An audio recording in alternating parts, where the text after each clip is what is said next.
kedua akan membawakan presentasi dengan materi gambaran umum dan munculnya penilaian siklus hidup LCA dan akuntansi ekologis atau Overview and Emergence of Life Cycle Assessment and Ecological Accounting.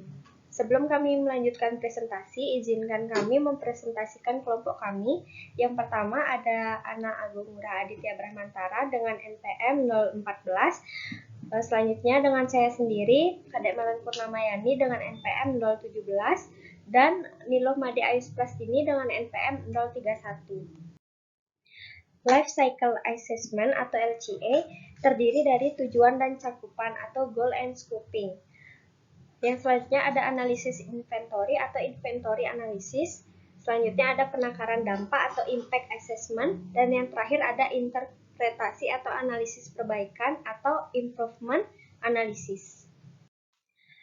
Life cycle analysis atau analisis dari hidup, konsep akuntansi lingkungan dan biaya lingkungan. Akuntansi lingkungan adalah identifikasi, pengukuran dan alokasi biaya-biaya lingkungan hidup dan pengintegrasian biaya-biaya ke dalam pengambilan keputusan usaha serta mengkomunikasikan hasilnya kepada para stakeholder perusahaan.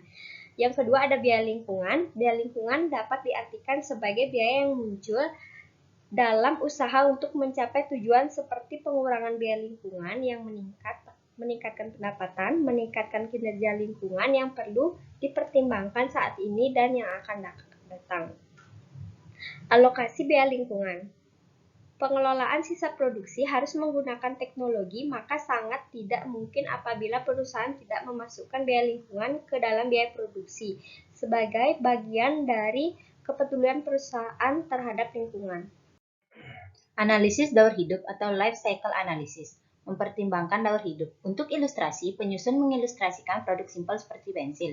Walaupun kita tidak mengetahui cara teknik memproduksi pensil, namun kita dapat menggambarkan LCA-nya. Makin banyak pengetahuan secara teknis tentang produk, maka akan makin kompleks produk tersebut diproduksi, maka akan semakin kompleks daur hidupnya. Dimulai dari pensil, kemudian jejaki ke belakang dan ke depan. Yang pertama, salah satu yang harus dijejaki adalah semua bahan mentah, kayu, grafit, cat, dan lain-lain. Melalui fase produksi yang awal yaitu pengambilan dari biosfer dan mengetahui A. Efek ekologi dari pengambilan tersebut mempengaruhi hutan, keseimbangan oksigen atau karbon dioksida dan lain-lain. B. Energi yang digunakan saat pengambilan dan transportasi.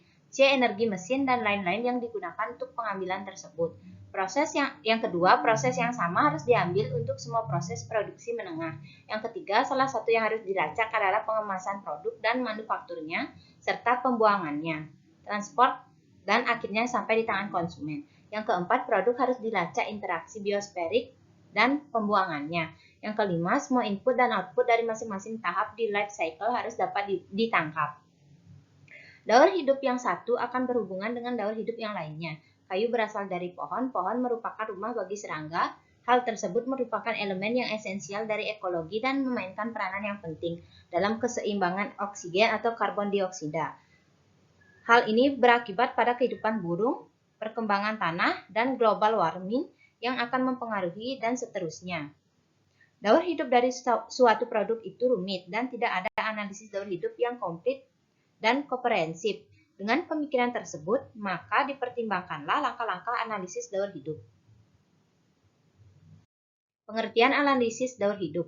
Analisis daur hidup atau life cycle analysis adalah alat untuk menilai potensi dampak lingkungan dari sistem produk atau jasa pada semua tahap dalam siklus hidup mereka, dari ekstraksi sumber daya melalui produksi dan penggunaan produk menggunakan kembali, daur ulang atau pembuangan akhir. LCA adalah suatu alat yang digunakan untuk mengevaluasi potensi dampak lingkungan dari suatu produk, proses atau aktivitas selama seluruh siklus hidup dengan mengukur penggunaan sumber daya atau input seperti energi, bahan baku, air, dan emisi lingkungan output untuk udara, air, dan tanah yang berkaitan dengan sistem yang sedang dievaluasi. Alasan menggunakan analisis daur hidup. Yang pertama, berorientasi produk dan jasa sangat penting dalam setiap masyarakat. Semua aktivitas ekonomi tergantung pada penggunaan dan konsumsi produk dan jasa. Produk dan jasa-jasa adalah sumbu di mana aktivitas ekonomi berjalan. Kebijakan pada produk dan jasa dalam bisnis dan pemerintahan merupakan alat yang penting untuk membuat aktivitas ekonomi lebih berkelanjutan. Yang kedua, pendekatan integratif. Dengan pendekatan ini, LCA dapat digunakan untuk mencegah 4 bentuk umum terjadi masalah polusi. Dari satu tahap siklus hidup ke tahap lainnya, dari satu media lingkungan ke lainnya, dari satu lokasi ke lainnya, dari saat ini ke masa depan. LCA dirancang untuk menyediakan informasi paling ilmiah dan kuantitatif yang mungkin untuk mendukung pengambilan keputusan. Tipe kriteria lain ekonomi, sosial, dan politik. Memasuki diskusi ketika pengambilan keputusan menggunakan keseluruhan informasi yang disediakan LCA untuk menganalisa informasi secara lengkap. Tujuan analisis daur hidup. Yang pertama, mengidentifikasi dan mengkuantifikasikan semua bahan yang terlibat, misalnya energi dan bahan baku yang dikonsumsi, emisi dan limbah yang dihasilkan. Yang kedua, mengevaluasi dampak yang potensial dari bahan-bahan tersebut terhadap lingkungan. Dan yang terakhir, mengkaji beberapa pilihan yang ada untuk menurunkan dampak tersebut. Langkah-langkah utama dari analisis daur hidup. Yang pertama ada tujuan dan cakupan atau goal and scoping. Yang kedua ada analisis inventory atau inventory analysis. Yang ketiga ada penakaran dampak atau impact assessment. Dan yang keempat ada interpretasi atau analisis perbaikan atau improvement analysis. Selanjutnya, peranan akuntan dalam life cycle analysis.